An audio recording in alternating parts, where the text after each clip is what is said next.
Dontaesboxingnation. You can follow me on my Instagram at ScalpCarolinas.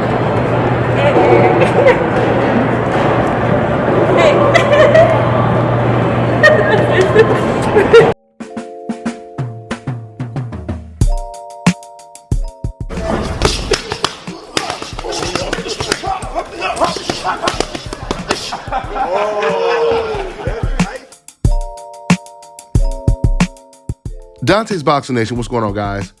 So Bob Arum just put his fighter, Teofimo Lopez, in a very tough spot. Because Bob, he did an interview with Barbershop Conversations, and he revealed that not only does Teofimo Lopez still mainly want to fight against Josh Taylor versus Ramirez winner, even though he's been constantly telling us that he's going to either fight Tank Davis or Devin Haney next. But Bob, he also revealed the winner of Taylor Ramirez, they have to fight their mandatory if they're going to stay at 140 because they've already paid the mandatory step-aside money so that Taylor can fight Ramirez. So there's no getting out of fighting a mandatory before you end up fighting against Teofimo Lopez. And then Bob Arum, he said, and I don't think that Teo is going to want to wait around for Josh Taylor to fight his mandatory. So we're going to push for the Devin Haney fight. This is what Bob Arum said. So Bob is putting an enormous amount of pressure on Teofimo to take this fight. So when you got the fans pushing for this fight, when you have the promoter pushing for this fight, something's got to give. It's going to be a really bad look if Teofimo's next opponent, assuming he gets past Kambosos, is not going to be the winner of Ramirez and Josh Taylor, a Tank Davis, or a Devin Haney. It's going to be a really bad look if he's not fighting one of those guys, especially if he's fighting someone that really doesn't even deserve a shot.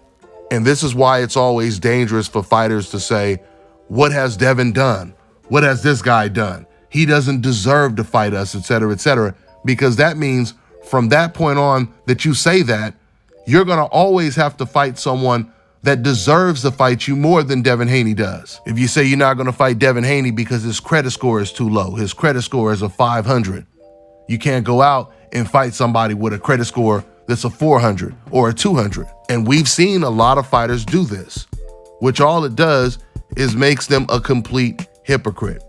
Now, guys, I've always felt all it takes is for old media to just ask the real questions, and we could have sped up this process when it comes to kind of putting more pressure on Teo to take a Devin Haney fight. But the whole thing is, Teo, he knows that certain members are trying to protect him from dangerous black fighters. Let's call it what it is. Max Kellerman, Chris Mannix, these guys, soon as they talk to Teofimo, they tell him he's undisputed, knowing that Devin Haney has the WBC belt. They don't care if they're making things up. They're willing to say whatever it takes to protect this man and make him feel comfortable with avoiding dangerous fighters. That's how it's been, and that's why it's been so easy for Teo to feel comfortable avoiding them. But more recently, Ak and Barack, they're on the DAZN channel. They do a little podcast and they interview fighters. Before Bill Haney got to them, they were completely trying to defend and protect Teofimo from fighting Devin Haney, which I thought was really, really odd because Devin Haney is the DAZN fighter and Teofimo is not. Ever since Teo kept telling the public that he's undisputed, everyone, when I mean everyone, I'm talking about old media, Max, Chris, and the DAZN channel, they would go with that. They would defer to Teofimo and they would say, yeah, that's right, you're undisputed. All of them, including, once again, DAZN channel, they kept telling Teo in interviews, you know, you could pretty much fight whoever you want. You're undisputed. What I thought was really odd and disrespectful, honestly, is when Devin Haney went on to the show, the DAZN show, and Ak and Barack, they asked him, how do you feel about people, you know, calling him undisputed when you have a belt? And, you know, Devin went into answering the question. And then right after they asked Devin that, they end up interviewing Teo again. And then they called him undisputed. And once again, pretty much told him he could fight whoever he wants to. Instead of them putting pressure on him to fight the home fighter, the DAZN fighter. You would think that would just be a given that they would do that, and they didn't do it. So then Bill Haney went on to the Ak and Barak show. He did an interview where he started to point out the double standards, how they were basically showing favoritism towards an ESPN fighter, Teofimo.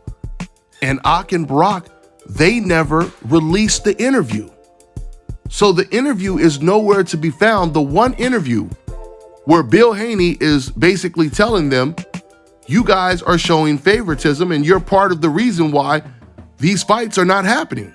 So the good thing about this is even though Ak and Barak, they never put the Bill Haney interview up on the channel, when they interviewed Teofimo again, I guess what Bill said to them, it resonated and they realized how they were starting to look. So then they started to ask him, not the hardest questions in the world, but just normal, real questions that a reporter is supposed to ask someone. You know, like unbiased questions. And this clearly caught Teo off guard because he's expecting them to stick to the script, telling him what he wants to hear. What's going on, Undisputed?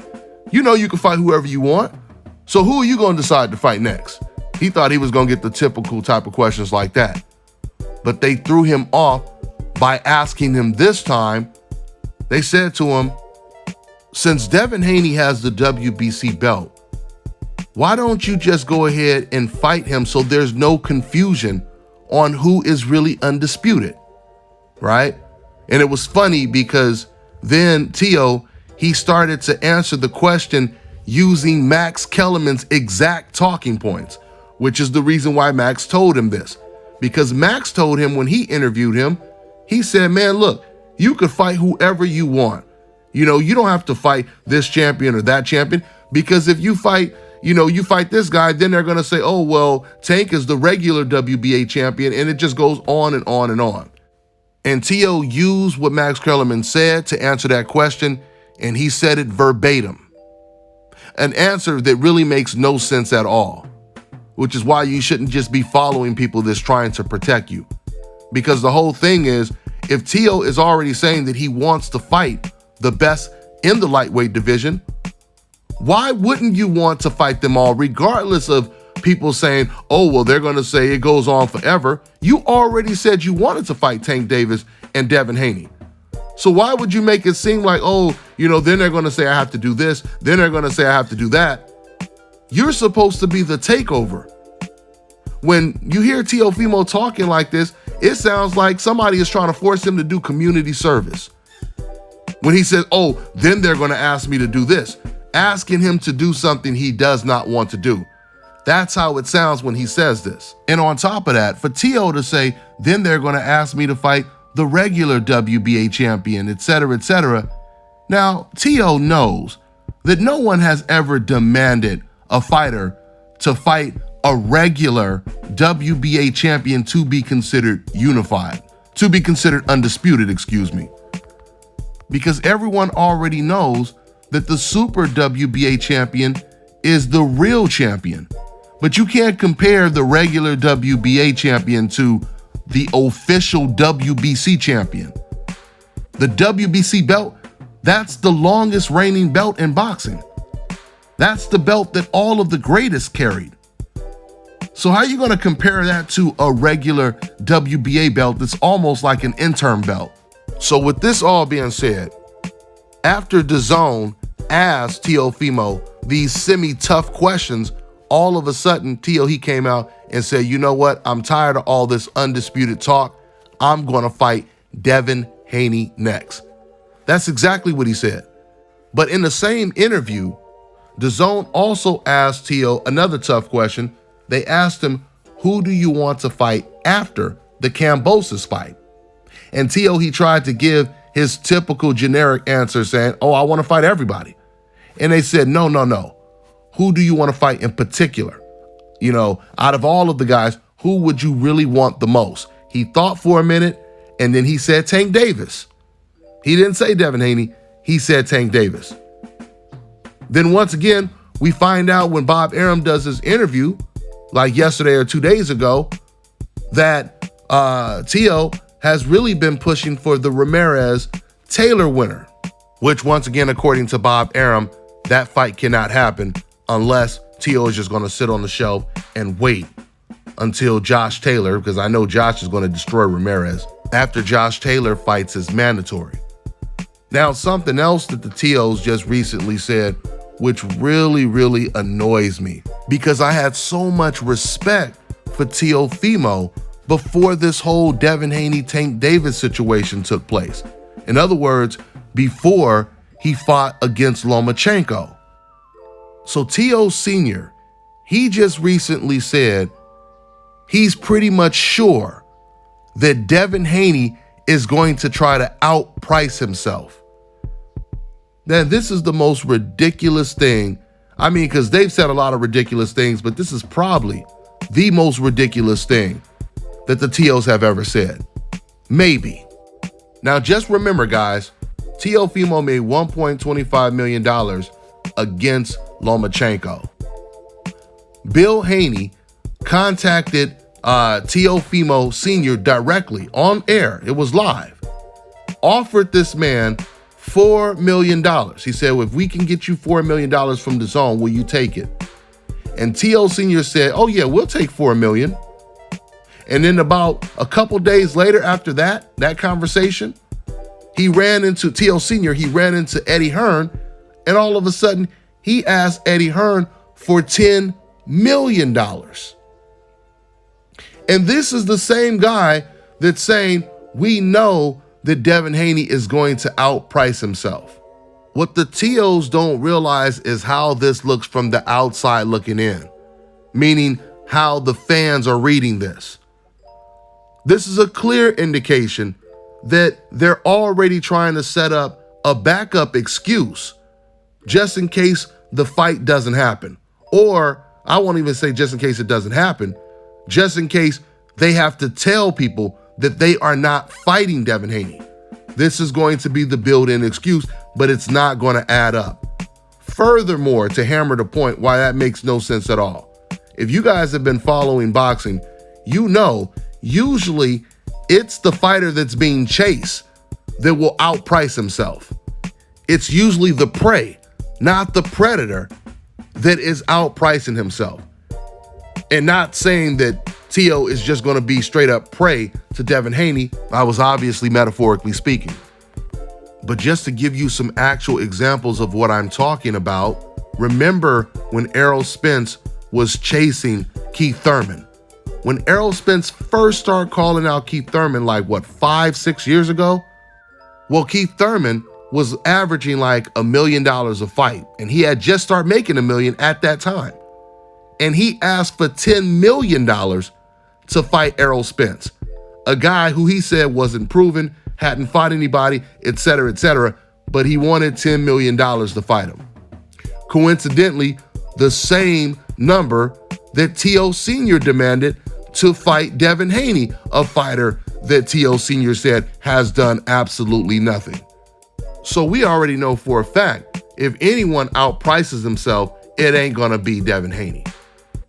Let's see what Teofimo decides to do, assuming he gets past Kambosos. There's going to be a lot of pressure on him to either fight a Tank Davis or a Devin Haney. Maybe he goes after Ryan Garcia. That would be a fight that would help him save face for sure, because Ryan is still considered one of the former Fab Fours, if you will. So let's see how this all plays out. That's all I got for now, guys. I'm on to the next one. All right, now check this out, guys. If you're looking to repair eczema scars, burns and bruises, dark spots and blemishes, then this right here is the perfect product for you guys. It's called Elodiki Face and Body Oil. Athletes and top-ranking boxers, they're also using it after training to reduce swelling, inflammation, and to ease the pain. So get yours today. Go to elodiki.com, like them on Facebook, and follow them on Instagram.